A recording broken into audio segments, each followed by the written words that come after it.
Hello and welcome to day 243, going through my vinyl collection, one album or so at a time. Today, this is a really weird one. It's weird from like every angle. For one, I thought I had already covered this album, and I went back and couldn't find one where I did. I double checked all of my days. I was off by one day, but there's no video for it. So I have no idea what happened, but I'm just going to do it again. If I did it already, I'm doing it again. If I didn't do it, I'm doing it for the first time. But then I looked at the track list and I think, you know what, I don't think I did do this one before. But there's other strange things going on with this one too, besides the way that the light is hitting my hair. I'm talking about Deep Purple's Mark II Purple Singles, collectors in purple vinyl. Or is it? No, it isn't. So let's take care of that first, because that's the first weird thing.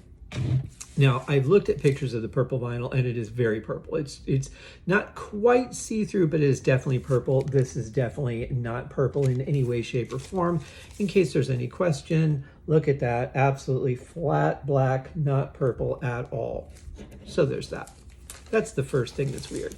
The second thing that's weird is I cannot find a listing on this version at all. Looks like this was mostly released in the Netherlands under Purple Records, but I cannot match up the particular record number to anything that's on Discogs. They have one that's very similar from 1979, which is the year that this came out. I'm assuming this is 1979 and not a reissue, although it may have been. I don't think they did a reissue on it. So yeah, it's just weird. I'm really not sure why there's no listing for it, but there isn't anyway. There's the front cover. Don't know what this concept is supposed to be. No clue whatsoever what's going on there. And then it's almost like somebody just came up with a bunch of pieces of art, and then they said, okay, we got another one, grabbed a piece of artwork, said, okay, here's the one we're going with, and there you have it. Very bizarre, but that's what seems to be the case on some of these, especially the compilations. Now on the back, we've got a little bit of history of the band, because that's so hard to find. Even in 1979, not very difficult to find. I don't know what she's so intense about, but she is written by Jeff Barton. And then I don't think there was an insert. I say that every day, I know. Yeah, just plain white insert. I was hoping it soaked the purple out of the vinyl, and that would at least explain that.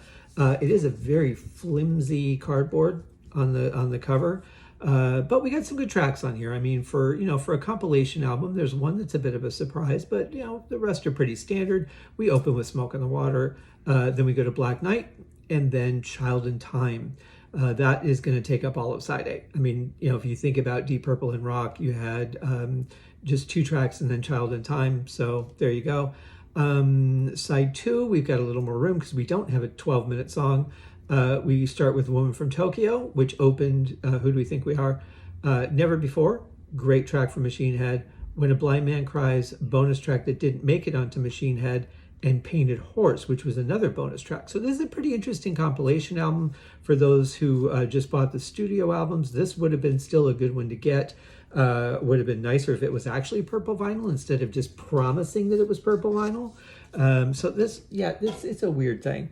Really have no idea what is going on here, but in any case, it's a great set of tracks. Definitely worth checking out. Especially if you don't have the studio albums, or if you just have one. Maybe you have one of these songs or 2 of these songs, like if you own Machine Head, but great set of songs. So that will do it for today. Tomorrow we'll be back with another one as we wind down the last handful, and we'll go from there. We'll see you guys tomorrow. Cheers.